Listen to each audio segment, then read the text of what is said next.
of putting out a book, or was it you just been writing and this was an opportunity that?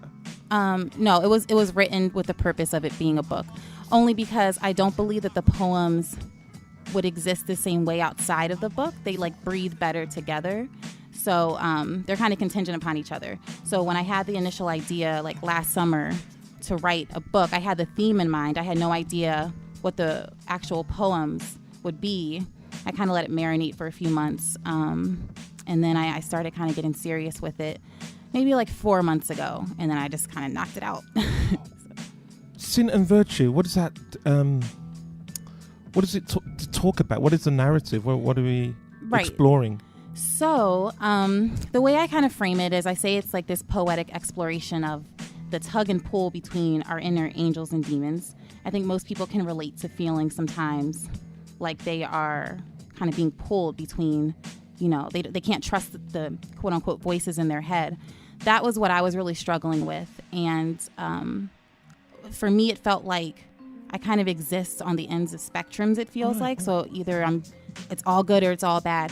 I needed a way to explore that dichotomy, and Sin and Virtue presented itself as just like a convenient theme to explore that dichotomy between good and evil.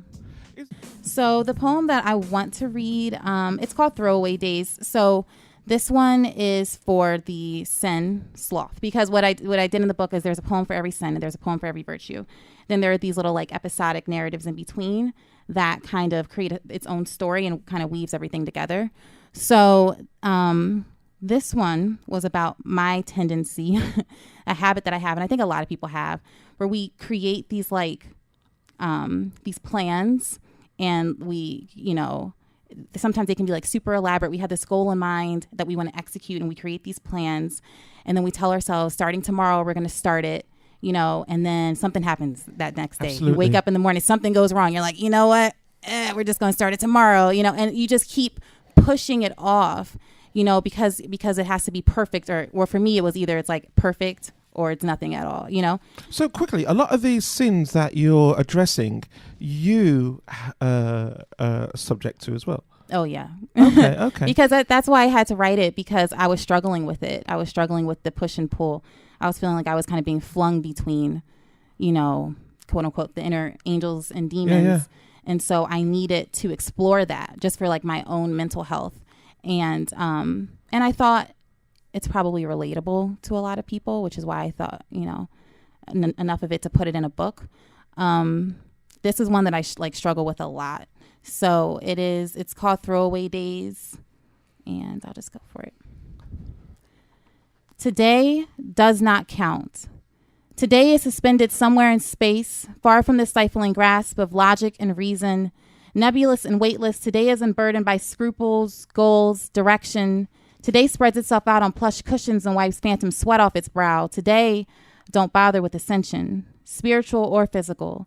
Today prefers flat lines and singularity. Today does not like to run, but will willingly meander through painful memories, will lose its breath escaping the clutches of promises or commitment, will travel down perilous roads of desire. Today is unreal and unwritten, will be eclipsed by a full, grand future. Today is ghost and therefore unbound to law.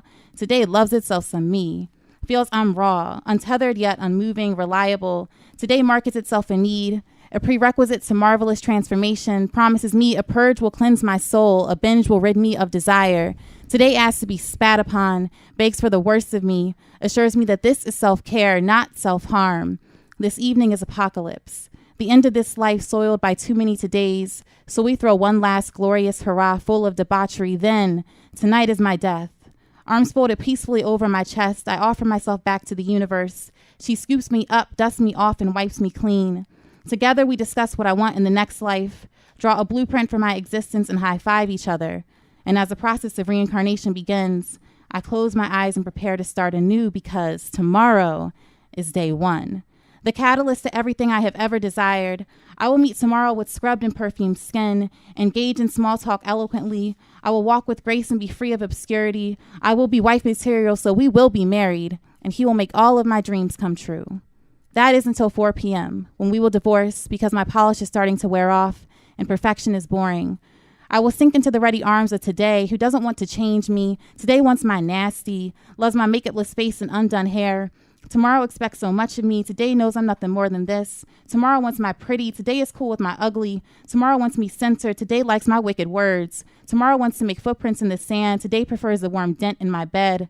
Tomorrow wants movement. Today says, be still and know that I am God. Tomorrow wants refinement. Today has seen me naked 1,000 times. Knows the placement of every scar, every stretch mark. Tomorrow wants virtue. Today likes the sin in me. Today knows there's nothing more to me than this. I wonder, when I am old and rotting with regret, the bruises I inflicted no longer able to be concealed by a bright smile and straight back, will I still be able to tell myself it didn't count? Will all the unwritten yesterdays show up on the scroll of my soul? Will I have any more tomorrows left to cash in? Thank you. Oh my gosh. Wow. That was beautiful. This Instagram thing that I wrote, it actually comes from like the sentiment that behind this particular string of words comes from a really like deep place, but the way that I wrote it was so, it's at surface level, it seems so just whatever, and I didn't think anyone would really understand, but Ngozi comes in to save the day.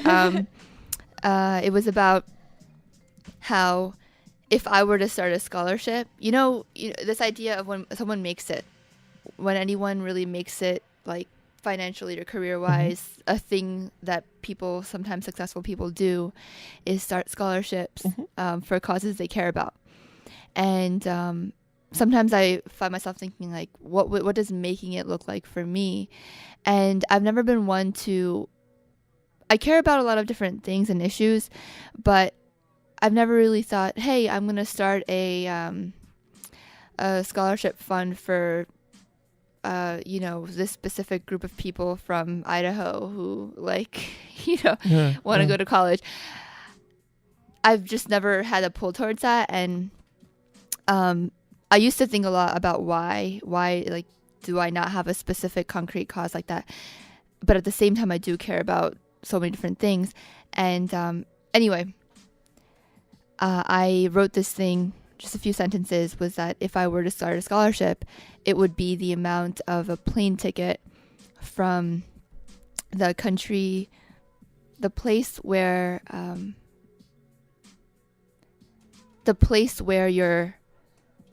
your I forget the wording, your dance or your rhythm is considered forbidden, to the place where essentially where you're celebrated, or you wouldn't even have to worry about being considered someone on the fringes of society. And it's basically inspired, let me give you some context, inspired by the fact that as a South Asian woman coming from a Hindu family, there are so many restrictions around, or there were around who I am allowed to love. And I don't like to get too into the specifics of what's happened in my life outside of poetry, but I've had moments in my life where I've been completely devastated by the circumstances of who I am and am not allowed to love. And whether it be someone from a different religion, caste, color, socioeconomic background.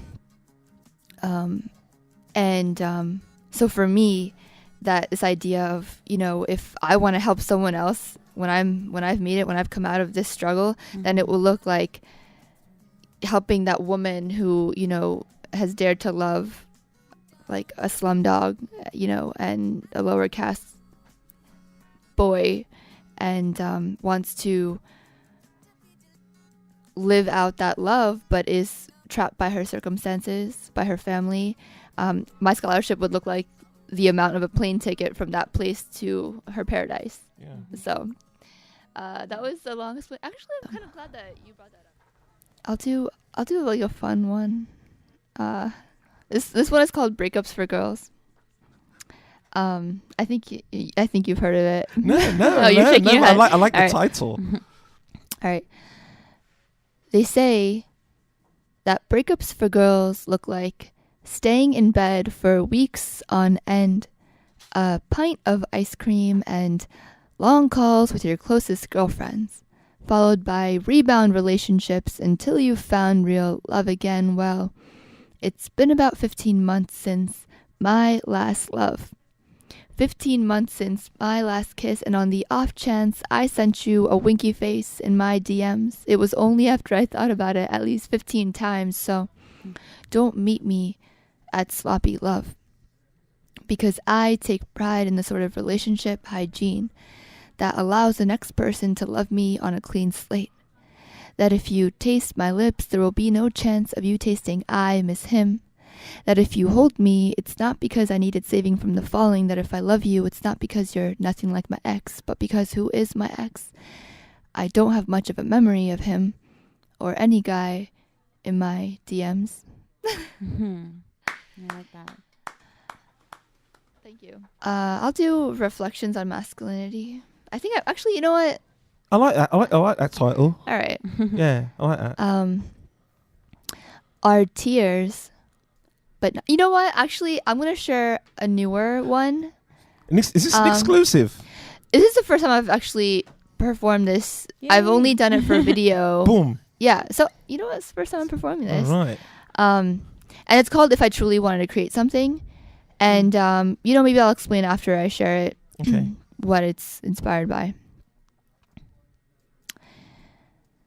If I truly wanted to create something for the world, like something that stands the test of time for the rest of time, that puts a dent in the earth, that reverberates into the universe, I'd spend my days fixated on a single brick. The stones, the structure, how it works against the quality of the air, how it does and doesn't mold against the flesh of my hands, the most microscopic minerals it possesses in each grain of sand. What do I mean? I mean to say that to really build for the earth means to take self away. If at the end of my lifetime, at the end of my days, I'll have achieved nothing else but the most durable dynamic brick, I'll have helped to achieve the foundation to the most majestic modern-day pyramid, and I may not be here to see any of it, and it may take a few more lifetimes to get to the peak of it, but that still sounds more worth it to me than spending my days figuring out how to stack photos of me on a screen, my words against my initials, only to see the next person doing the exact same thing.